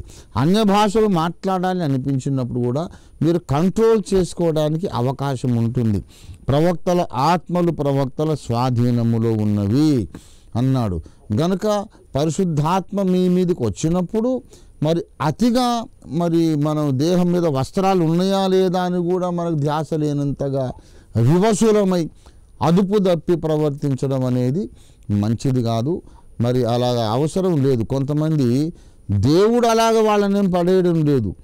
ఇంకోటి వీటిలో హ్యూమన్ కంటెంట్ కూడా ఉన్నది. ఏంటంటే నేను అలా విరుచుకు పడకపోతే నాకు ఆత్మ రాలేదని వీళ్ళందరూ అంటారేమోనని వీళ్ళు ట్రై చేసి పడిపోవడం కూడా ఉన్నది. కాబట్టి అన్ని వైపుల నుండి సంస్కరణ జరగాలి. ఈ ప్రసంగ పీఠికలు పుల్పిట్ మీద నుండి సంస్కరణ జరగాలి. కొంతమందిని వాళ్ళకు వచ్చేది కొంచెం, పరిశుద్ధాత్మతో ఊపేది తక్కువ, వీరు ఊగేది ఎక్కువ. ఎందుకంటే కొంచెమే ఊగాలి అనిపిస్తుంది. ఇంత కంట్రోల్గా ఊగితే నాకు ఆత్మ లేదంటారేమో అని వీడు ఎక్కువ చేస్తాడు. కనుక పరిశుద్ధాత్మ దేవుడు ఎప్పుడు కూడా కన్ఫ్యూజన్కి కర్తగాడు. వాళ్ళకు ఆత్మలు ఆనందిస్తే ఆనందించనివ్వండి. ఆత్మలు ఆనందించే పెంతుకోస్తు సంఘాలు కూడా మరి విపరీత ప్రవర్తన మానుకోండి. అన్య భాషలు మాట్లాడండి. అర్థం చెప్పేవాడు ఉంటే తప్ప అందరూ గొల్లుగా అన్య భాషలు మాట్లాడకండి. ఒకరి తర్వాత ఒకరు మాట్లాడండి. అర్థం చెప్పేవాడు లేకపోతే సైలెంట్గా మీరు దేవునితో మాట్లాడుకోండి. అలాగనే మీరు దేహం కదిలినప్పుడు కూడా మరీ లజ్జాకరంగా ప్రవర్తించకండి. పరిశుద్ధాత్మను వేరే వాళ్ళు దూషించడానికి మీరు కారకులు కావద్దు. ఇది దేవుని స్వరం. మంచిది నాయన, మరి ఉంటాను. మీ ప్రశ్న అయిపోయింది అనుకుంటున్నాను. అడగండి అడగండి చెప్పండి. ఏంటి రెండో ప్రశ్న ఏంటి? పిల్లల్ని సేవకు పంపితే పిలుపు ఉండాలని దర్శనం ఉండాలన్నారు. అది దాని గురించి ఒక విషయం చెబుతున్నాను. దేవుడు రక్షించిన ప్రతి క్రైస్తవుడు కూడా సువార్త ప్రకటించాలి. ఏమండి, రక్షణ పొందిన వినండి రక్షణ పొందిన ప్రతి క్రైస్తవుడు కూడా వాడు నన్ను దేవుడు ఇలాగున క్షమించాడు, నా పాపములను కడిగాడు, నన్ను శుద్ధి చేశాడు, నాకు శాంతినిచ్చాడని నోరు విప్పి వాడు దొరికిన ప్రతి ఒక్కడికి చెప్తానే ఉండాలి. సువార్త చెప్పని క్రైస్తవుడు మంచి క్రైస్తవుడు కాడు, అసలు మంచి మనిషే కాడు. వాడు ఒక మంచి గుడ్ హ్యూమన్ బీయింగే కాడు. ప్రతి క్రైస్తవ స్త్రీ, క్రైస్తవ పురుషుడు తప్పకుండా నోరు విప్పి సువార్త చెప్పాలి. అయితే సువార్త చెప్పినంత మాత్రాన ఒక యాజకుని సేవ, యాజకుని స్థానము, అధికారిక స్థానము రాదు. ఏమండి, ఒక అధికారముతో సంఘములు నాటడానికి, రొట్టె విరవడానికి, బాప్తిస్మములు ఇవ్వడానికి, పునాది వేసి సంఘము కట్టడానికి, ఈ వ్యవహారం అంతా జరపడానికి అధికారము కలిగిన దైవజనుడుగా ఉండాలంటే మాత్రం అపొస్తలుల కార్యాలు 13వ అధ్యాయంలో జరిగిన ప్రకారం హస్త నిక్షేపణ జరగాలి. పౌలు, బర్నబా వాళ్ళు ప్రవక్తలని పిలువబడ్డారు. వారు బోధకులుగా గుర్తింపు పొందారు. అయినా సరే అంత్యోకయ సంఘ పెద్దలు హస్త నిక్షేపణ చేసేదాకా వాళ్ళు సంఘములు ఎక్కడా నాటలేదు. కనుక మామూలుగా సువార్త అందరూ చెప్పుకోండి. సంఘములు నాటి పరిపాలించగలిగిన అధికారము మాత్రం రావాలంటే అపోస్తలులు మీ తల మీద చేతులు పెట్టి హస్త నిక్షేపణ చేయాలి. అప్పుడు మీకు అధికారం వస్తుంది. అంతకుముందేమో సువార్త చెప్పే బాధ్యత ఉంది. ఎప్పుడైతే హస్త నిక్షేపణ జరిగిందో ఆ బాధ్యత నెరవేర్చే అధికారం, ఆ బాధ్యత యొక్క ఫలితాలను కూడా పెంచే అధికారం మీకు వస్తుంది. సామర్థ్యం కూడా వస్తుంది. పరిశుద్ధాత్మ వరములు కూడా వస్తాయి. ఇది విషయం. అయ్యా సువార్త చెప్పుకోండి, కానీ ఒక అధికారిగా సంఘమును నాటి కట్టి పెంచి చేయాలంటే మాత్రం తప్పక హస్త నిక్షేపణ ఉండాలి. దేవుని పిలుపు ఉండాల్సిందే. దేవుడి మాటలు దీవించును గాక. ఓకే బ్రదర్, మంచిది. Over to the next question please. Yes please, అడగండి అయినా. ఎవరు లైన్లో? హలో, ఎస్ చెప్పండి అమ్మా. ఎవరు అమ్మా? Praise Lord. చెప్పండి అమ్మా. నేను నకరికల్ నుంచి మాట్లాడుతున్నాను బ్రదర్. ఏ నకరికల్లు? గుంటూరు జిల్లానా, నల్గొండ జిల్లానా? నల్గొండ జిల్లా, సూర్యాపేట దగ్గర. చాలా సంతోషం. చెప్పండి అమ్మా. నేను ఆ ఊళ్ళోనే సేవ ప్రారంభించే 1980వ సంవత్సరంలో. చెప్పండి. అవునా అన్న, మీరు నాకు సండే స్కూల్ టీచర్ గా ఉన్నాను. కరుణమ్మ టీచర్ అని అక్కడ అప్పట్లో ఉండేది. కరుణమ్మ టీచర్ గారి కుమార్తె నేను. చాలా సంతోషం. చెప్పండి అమ్మా. అయితే నేను నడిపిన సండే స్కూల్లో స్టూడెంట్ అన్నమాట నువ్వు. అవునన్నా. చాలా సంతోషం. చెప్పమ్మా. అన్న, ఇప్పుడు స్త్రీలు సంఘాన్ని నడిపించవచ్చా? సంఘం పెట్టవచ్చునా? సంఘము నడిపించకూడదు. స్త్రీలు సంఘము నడిపించకూడదు. ఎందుకంటే సంఘము అన్నప్పుడు పురుషులు కూడా ఉంటారు కనుక, సంఘం అన్నప్పుడు పురుషులు కూడా ఉంటారు కనుక పురుషుని మీద అధికారము స్త్రీ చేయకూడదు అని 1 తిమోతి, మీరు తెలుసుకోండి, అడిగిన వాళ్ళందరికీ చెప్పండి తల్లి. 1 తిమోతి 2వ అధ్యాయము 12వ వచనం. స్త్రీ మౌనముగా ఉండవలసినదే గాని ఉపదేశించుటకైనను పురుషుని మీద అధికారము చేయుటకైనను ఆమెకు సెలవీయను అన్నాడు. గనక ఇంత పొడుగు వచనాన్ని ఇది తప్పు రాశాడు పౌలు. కొట్టేయడానికి ఎవరికైనా ధైర్యం ఉంటే వాళ్ళు సంఘం పెట్టుకొనియండి. ఇది ఒక్క పొల్లైనా కొట్టేయకూడదు. అయ్యా బాబోయ్, దేవుని వాక్యం కొట్టేస్తే మనం అగ్నిగుండంలో పడతామని భయం కలిగిన వాళ్ళు మాత్రం స్త్రీలు సంఘ పరిపాలన చేయకండి. కానీ ప్రవచించవచ్చు, సువార్త ప్రకటించవచ్చు, స్వస్థపరిచే వరాన్ని ఉపయోగించవచ్చు, ఆత్మలను తీసుకురావచ్చు. స్త్రీలు చేయగలిగే దివ్యమైన పరిచర్య బోల్డ్ అంత ఉంది. దేవుడు చేయమన్నదల్లా చేయకుండా ఆ చేయమన్న దాన్ని వదిలేసి వద్దని నిషేధించిన దాన్ని పనిగట్టుకొని చేయటం రేపు క్రీస్తు న్యాయపీఠం ముందు వారిని దోషులుగా నిలబెడుతుంది. మళ్ళీ చెబుతున్నా, పోయిన వారం కూడా చెప్పాను, బూట్లు విప్పకుండా ప్రసంగాలు ప్రార్థనలు చేసే సేవకులు, ముసుగేసుకోకుండా ప్రార్థనలు ప్రవచనాలు చెప్పే స్త్రీలు, సంఘ కాపరిత్వం చేస్తున్న స్త్రీలందరూ క్రీస్తు న్యాయపీఠం ముందు దోషులుగా నిలబడతారు. జాగ్రత్త, మారు మనసు పొందండి. మంచి తల్లి. అయిపోయిందా మీ ప్రశ్న? అన్న, చిన్న క్వశ్చన్, మరి అబద్ధ ప్రవక్తలను ఎలా గుర్తుపట్టాలి? ఎలా గుర్తుపట్టాలంటే ముందు మనము దేవుని వాక్యముతో నింపబడాలమ్మా. మన హృదయాన్ని దేవుని వాక్యంతో నింపుకోవాలి. తర్వాత రక్షణ కొరకైనటువంటి మౌలిక సిద్ధాంతములు కొన్ని ఉన్నవి.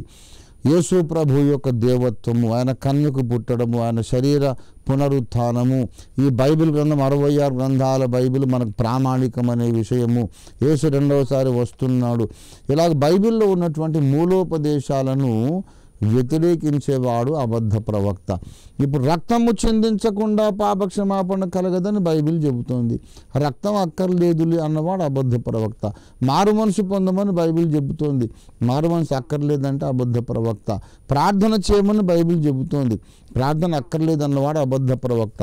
కనుక అపొస్తలులు చెప్పిన విషయాలను వ్యతిరేకించి మాట్లాడేవాడల్లా అబద్ధ ప్రవక్త. అపొస్తలుల బోధనలు కన్ఫర్మ్ చేస్తున్న వాడల్లా సత్య ప్రవక్త. అర్థమైందమ్మా? మంచిదమ్మా. గాడ్ బ్లెస్ యూ తల్లి. God bless you. అడగండి, ప్రశ్న అడగండి. హలో, ప్రైజ్ లార్డ్ అయ్య గారు. Praise the lord. చెప్పండి అయ్య గారు. నేను హనోక్ మాట్లాడుతున్నాను. హలో, ఎవరండి? హనోక్ మాట్లాడుతున్నాను అయ్య గారు. హనోక్ ఎక్కడి నుంచి? అయ్యగారు, నేను ఇక్కడ ఆర్ఆర్ డిస్ట్రిక్ట్ నుంచి మాట్లాడుతున్నాను అయ్యగారు. రంగారెడ్డి జిల్లా. చెప్పండి అయ్యగారు. సాతాను ఇప్పుడు ఎక్కడ ఉన్నాడు అయ్యగారు? అవును, మంచిది, నేను చెప్తాను. మీ సౌండ్ ముందు తక్కువ చేయండి. మీ టీవీ సౌండ్ చాలా హమ్మింగ్ సౌండ్ వస్తుంది. హనోక్ గారు, రంగారెడ్డి జిల్లా అంటే నేనున్నది కూడా రంగారెడ్డి జిల్లానే. ఊరు చెప్తారా? అది రంగారెడ్డిలో ఎక్కడ చెప్పండి సార్, దాచుకుంటున్నారు ఎందుకు? అయ్యగారు, ఇక్కడ మన ఏమంటారు, ఖానాపూర్ సార్ అయ్యగారు, గండిపేట ఖానాపూర్. శబాష్ శబాష్, సంతోషం, మంచిది. మీ పేరేమో, మీ ప్రశ్న ఏం అడిగారు ఇప్పుడు? ఇప్పుడు సాతాను ఎక్కడ ఉన్నాడు అయ్యగారు? మంచిది. సాతాను ఎక్కడ ఉన్నాడు అనే మాటకు సమాధానం ఏంటంటే, వాడు లోక సంచారం చేస్తూ ఉంటాడు. వాడికి స్థిరమైన నివాసము లేదు. వాడు ఒక దేశద్రిమ్మరి. దేశద్రిమ్మరి అన్నట్టు వాడు లోకద్రిమ్మరి, విశ్వద్రిమ్మరి. వాడు ఎక్కడ ఉంటాడంటే ఒకచోట ఉండకపోవడమే వానికి ఉన్నటువంటి ప్రధాన లక్షణం. యోబు గ్రంథంలో దేవుడు అడిగాడు, నువ్వు ఎక్కడి నుంచి వచ్చావంటే భూమి మీద ఇటు అటు తిరుగులాడుచూ వచ్చి తిని అని అన్నాడు. మరి యెహెజ్కేలు 28లో వాడు తూరు రాజు అనిపించుకున్నాడు. అలాగే మరి యెషయా 14వ అధ్యాయంలో మాత్రం వాడేమో బబులోను రాజు అని పిలువబడ్డాడు. తర్వాత యెహెజ్కేలు 31వ అధ్యాయంలో వాడు ఐగుప్తు రాజు అని పిలువబడ్డాడు. ప్రకటన 2వ అధ్యాయంలో వాడు పెర్గములో సింహాసనం వేసుకున్నాడు. సాతాను సింహాసనం ఉన్న చోట నువ్వు కాపురం ఉన్నావని యేసు ప్రభు చెబుతున్నాడు. గనుక ప్రస్తుతం వాడి అడ్రస్ నాకు తెలియదు నాయన. ఒకటే తెలుసు, వాడికి స్థిరమైన అడ్రస్ ఉండదని మాత్రం నాకు తెలుసు. వాడు ఆకాశ మండలములో వాడు తిరుగుతూ ఉన్నాడు. వాడి పేరు వాయుమండలాధిపతి అన్నాడు పౌలు భక్తుడు. ఎఫెసీ పత్రిక 2వ అధ్యాయము 2వ వచనము చూడండి. మీరు వాటిని చేయొచ్చు, ఎఫెసీ 2:2, మీరు వాటిని చేయొచ్చు వాయుమండల సంబంధమైన అధిపతిని, అనగా అవిధేయులైన వారిని ఇప్పుడు ప్రేరేపించు శక్తికి అధిపతిని అనుసరించి ఈ ప్రపంచ ధర్మము చొప్పున మునుపు నడుచుకొంటిది అన్నాడు. గనుక ఈ యుగ సంబంధమైన దేవత అంటాడు 2వ కొరింథీ 4లో పౌలు. ఈ యుగ సంబంధమైన దేవత వాయుమండలాధిపతి.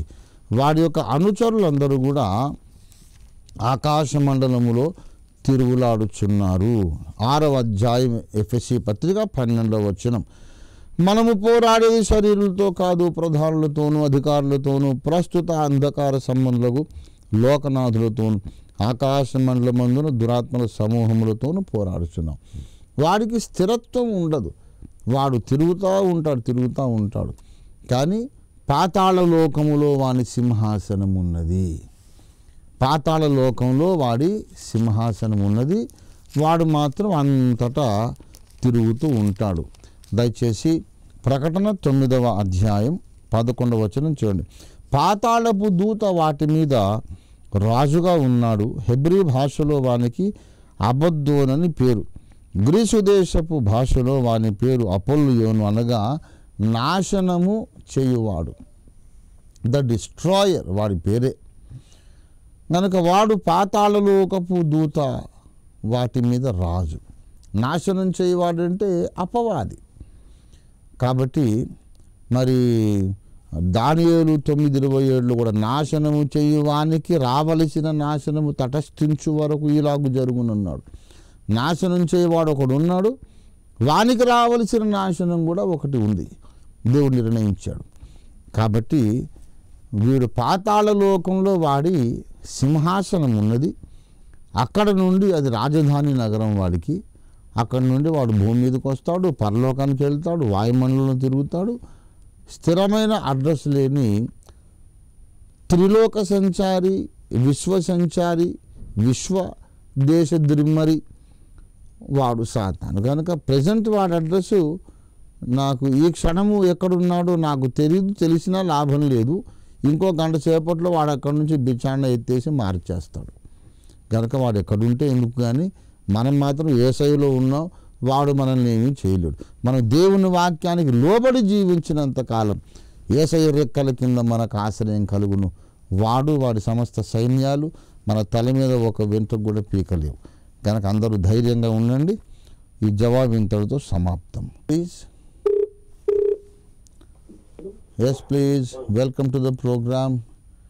ఎవరండి లైన్లో ఉన్న వాళ్ళు ఎవరు? హలో ఓఫర్ నాన్న, ప్రేజ్లాడ్ ఓఫర్ నాన్న, నేను సంజీవని.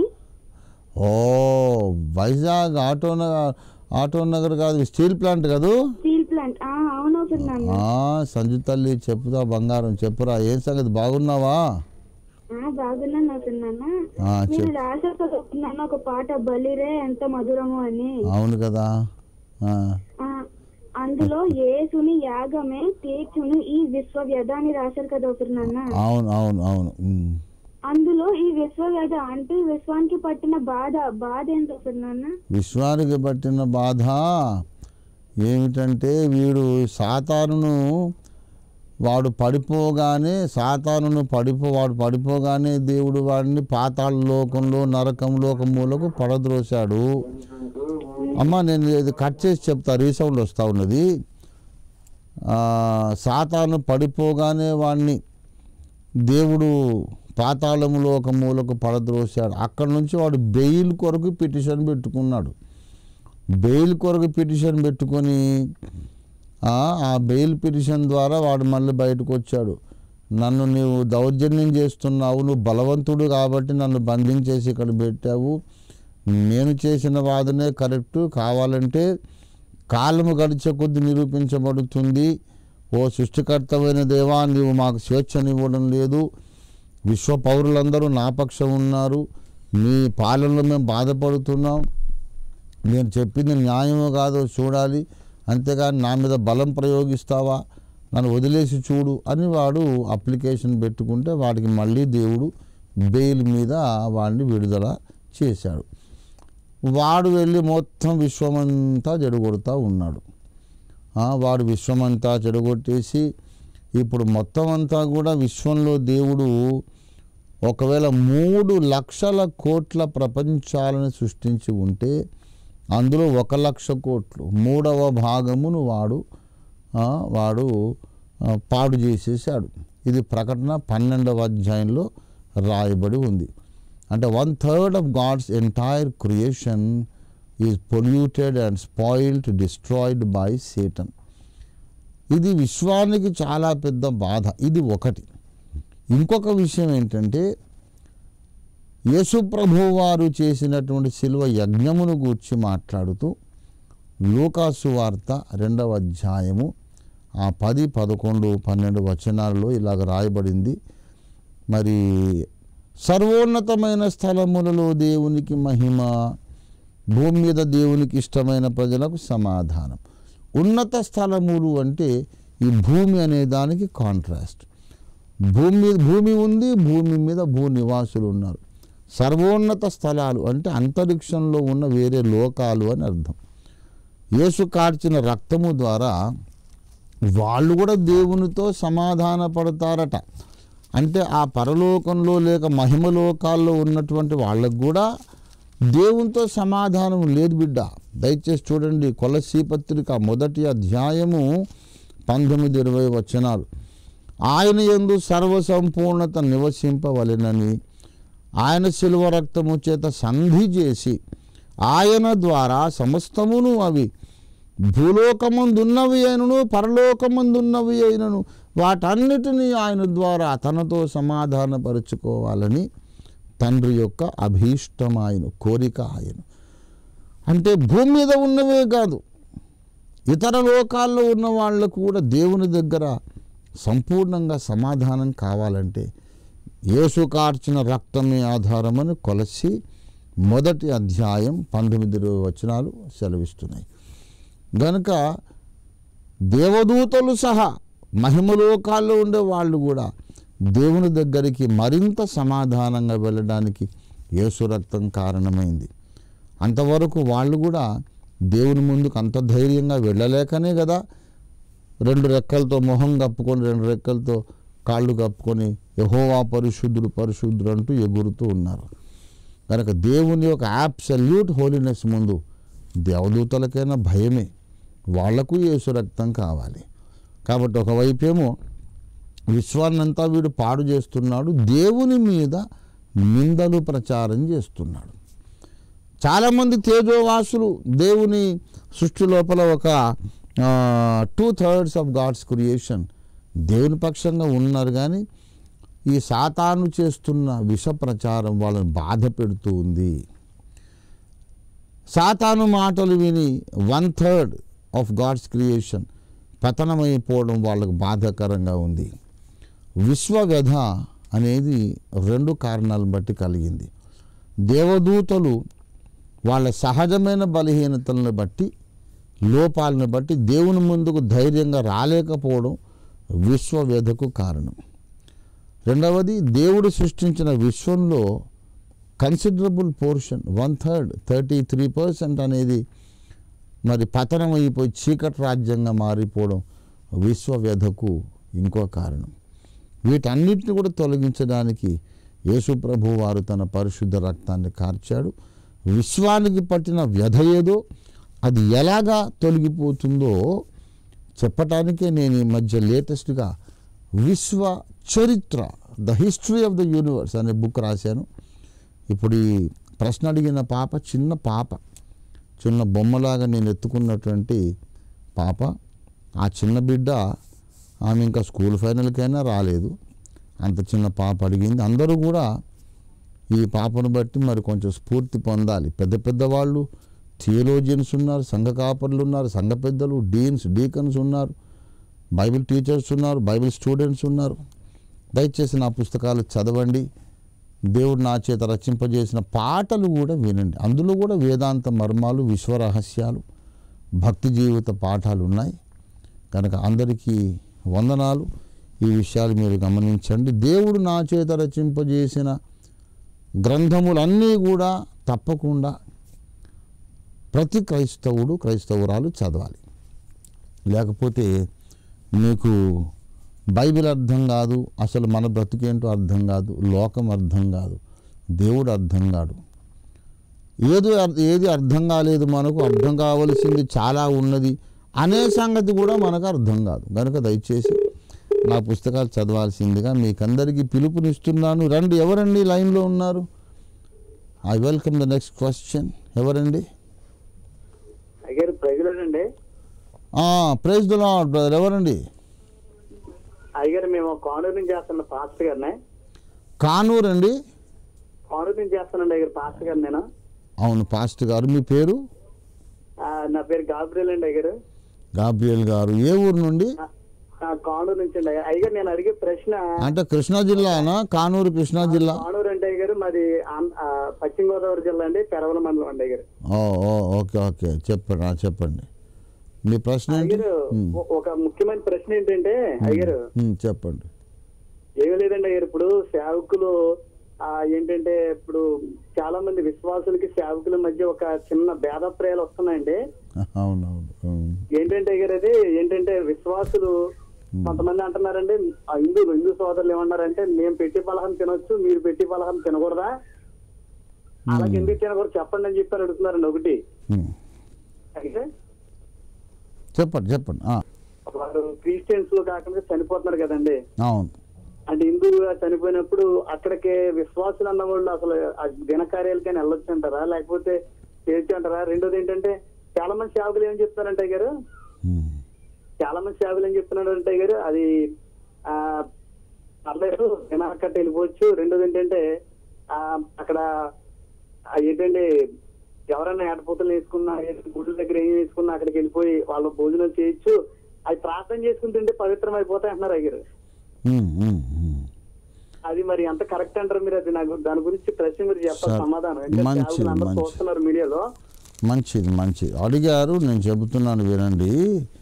ప్రప్రథమంగా ఒక విషయం ఏంటంటే, మీరు ఇచ్చేది క్రిస్మస్ కేకులు, ఇంకో ఇటువంటి వేరే మీరు ఇచ్చేటటువంటి తినుబండారాలు మేము తింటాము కదా, క్రైస్తవులైన మీరెందుకు మేమిచ్చే ప్రసాదం తినరు అని అన్యులు అడుగుతున్నారు అనే విషయాన్ని మీరు ప్రశ్న లేవదీశారు.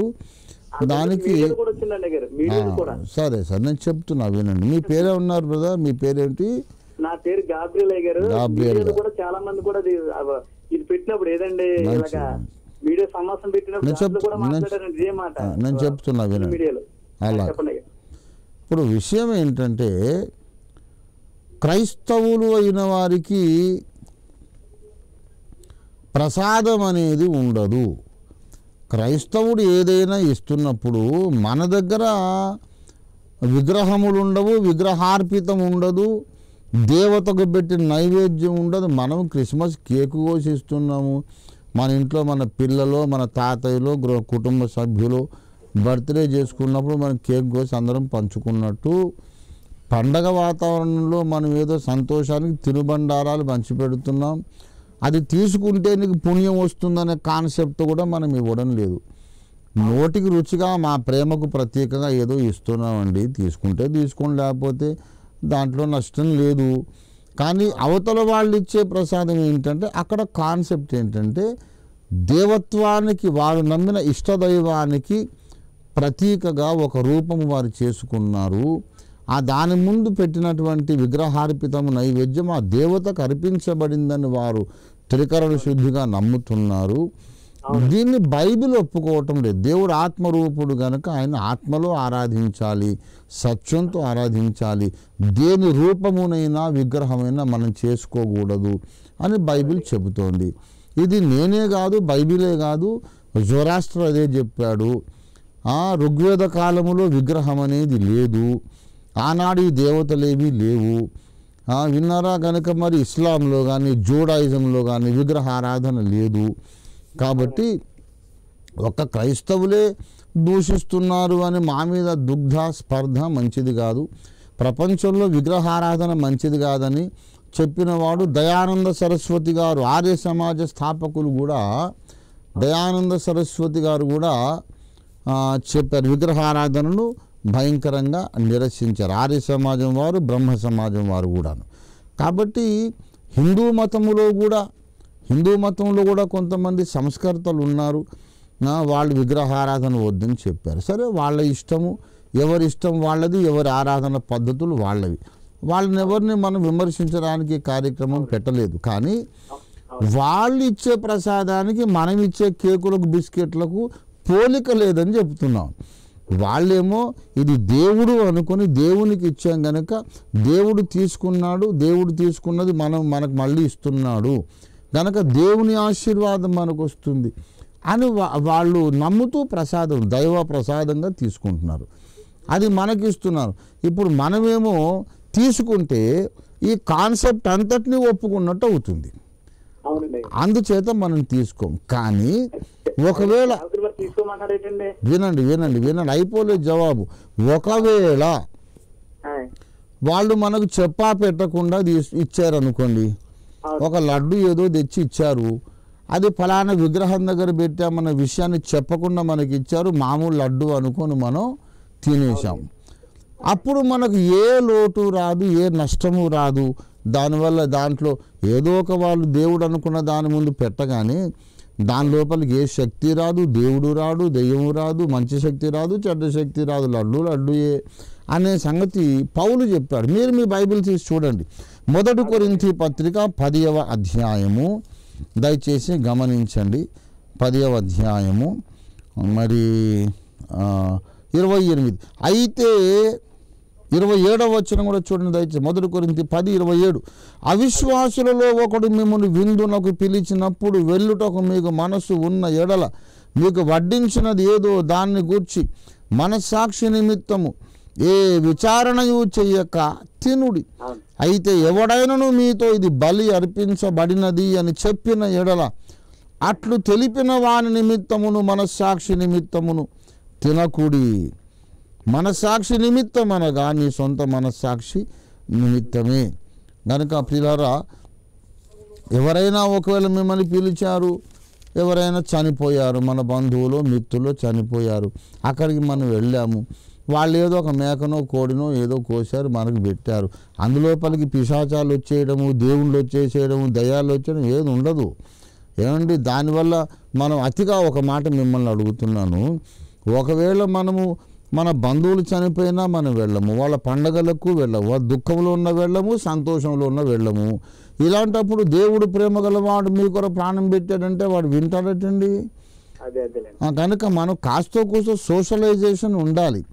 ఎప్పుడైతే దేవతార్పితమని చెప్పినప్పుడు అలా నువ్వు అనుకుంటున్నావు కనుక నేను తినను నాయన అని చెప్పాలి. ఒకవేళ మనకు తెలియకుండా తినేస్తే మనకేదో నష్టం వచ్చేయడం అనేది జరగదు. యేసు రక్తము ఈ శక్తులన్నిటికంటే బలమైనది, ప్రభావవంతమైంది. భయపడాల్సిన అవసరమే లేదు. దేవుని స్తోత్రం. మంచిది. ఓకే, అంతేనా? ఇంకేమైనా ఉందా? మంచిది. తిన్నందువల్ల దోషం లేదండి, అపాయం లేదండి.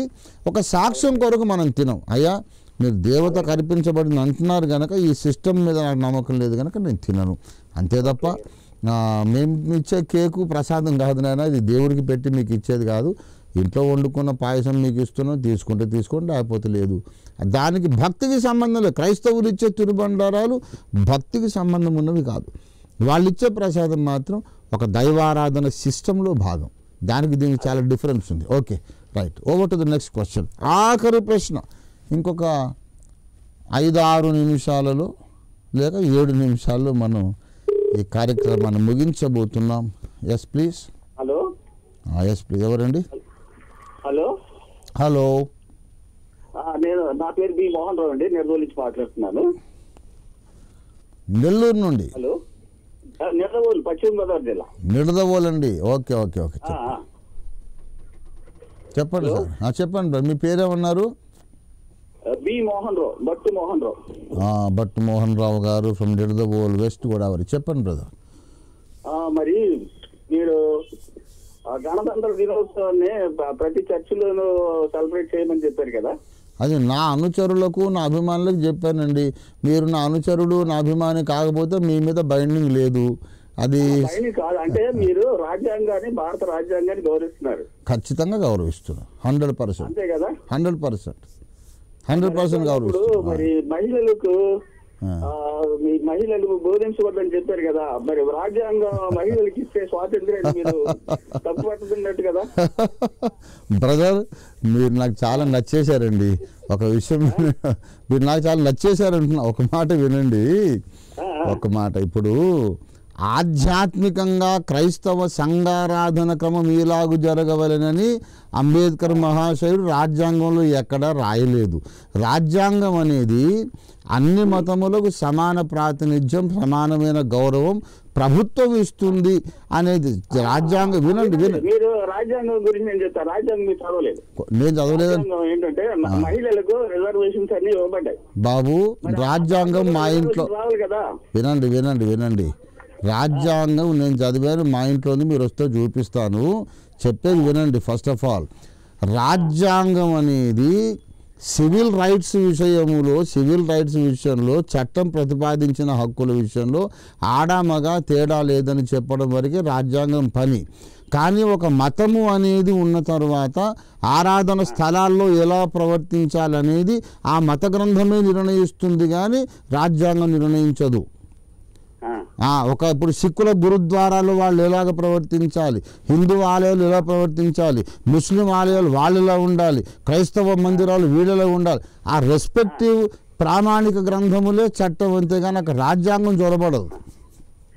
తర్వాత ఇంకోటి చెప్పండి. హలో అయ్యా, హలో చెప్పండి సార్, చెప్పండి మోహన్ రావు గారు చెప్పండి. ఏమంటే పాకిస్తాన్ లోనే ముస్లింలు బయటకు వచ్చి వాళ్ళ ఖురాన్ ఇవన్నీ చదువుతున్నారు కదండి. అవును కదా. పాకిస్తాన్ అంటే మా ప్రపంచంలోనే ముస్లిం దేశం అయినటువంటి పాకిస్తాన్ లోనే మీరు ఇందాక ఏమంటే సంస్కారం రావాలి అన్నారు ఒక సందర్భంలో. అవును అన్నాను. మరి అటువంటి అప్పుడు మహిళలు కూడా ఈ పాకిస్తాన్ ఎందుకు చేయకూడదు? ఏదండి? మహిళలు కూడా ఈ ప్రసంగాలు ఎందుకు చేయకూడదు? ఎందుకు చేయకూడదు అనేది బ్రదర్, ఇప్పుడు మిమ్మల్ని ఒక మాట అడుగుతారు. బైబిల్ దేవుడు అనుగ్రహించిన ప్రామాణిక గ్రంథం అని మీరు నమ్ముతున్నారా లేదా? నమ్ముతున్నాను కదా. మరి నమ్ముతున్నప్పుడు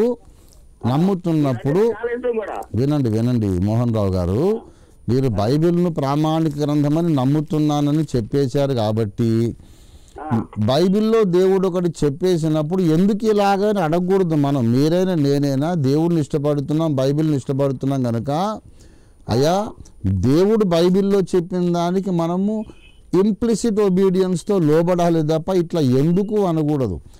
ఎందుకో కూడా నేను చెప్పిన సందర్భాలు 1 తిమోతి 2:12 ప్రకారం పురుషుని మీద అధికారము చేయుటకు ఆమెకు సెలవీయను అని రాయబడి ఉంది. బైబిల్ను మనం గౌరవిస్తున్నాం కనుక ఈ మాటకు లోబడాలంతే. ఎందుకని అడగకూడదు, తప్పు. ఓకే, ఒకటి సార్ ఏమంటే ఇంకా సంస్కారం రావాలి. బైబిల్లో కూడా కొత్త నిబంధనలు వచ్చి సంస్కారం చేశారు. ఇంకా కొన్ని విషయాలు బైబిల్లో కూడా హక్కులు చాలా వరకు ఇవ్వబడట్లేదు అనేది ఆలోచన. లేదు నాయన, తప్పు. బైబిల్ని సంస్కరించకూడదు సుమా. బైబిల్ ప్రకారం మనల్ని మనం సంస్కరించుకోవాలి, కానీ బైబిల్ని సంస్కరిస్తే గ్యారంటీగా నరకంలో పడతాం నాయన. ఆ పని చేయకండి. ఓకే, సమయం అయిపోయింది. చిన్న మాట ప్రార్థన చేసి ముగించుకుందాం. ప్రేమ కలిగిన మా మహాపరిశుద్ధ తండ్రి, నీకు స్తోత్రాలు.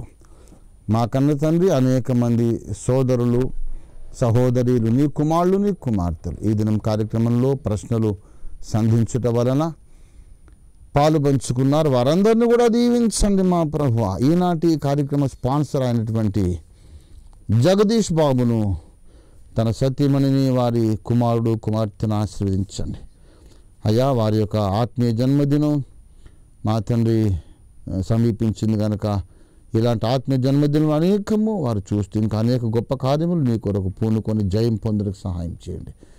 వీక్షించిన వారు పాల్గొన్న వారందరిని దీవించండి. పిదాసులు జోనథన్ నాయక్ కుటుంబ సమేతంగా అమెరికాకు వెళ్ళబోతుండగా క్షేమ ప్రయాణం అనుగ్రహించి మరింత ఉధృతంగా ఉన్నత స్థాయిలో సత్యము కొరకు ధ్వజమెత్తుటకు వారిని బలపరిచి క్షేమ ప్రయాణం అనుగ్రహించండి.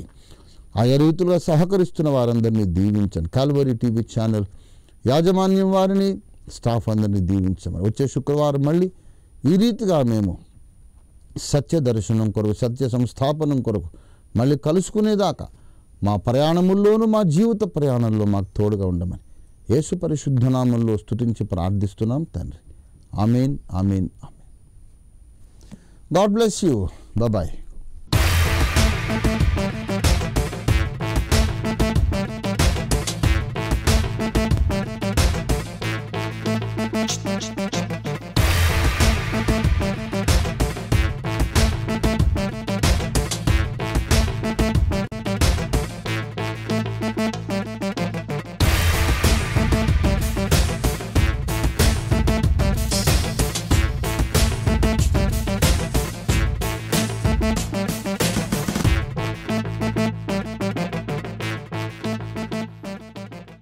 For more details, contact Ophir Ministries, LIG 86/1, 3rd phase, KPHP Colony, Kukatpalli, Hyderabad 5,72,000.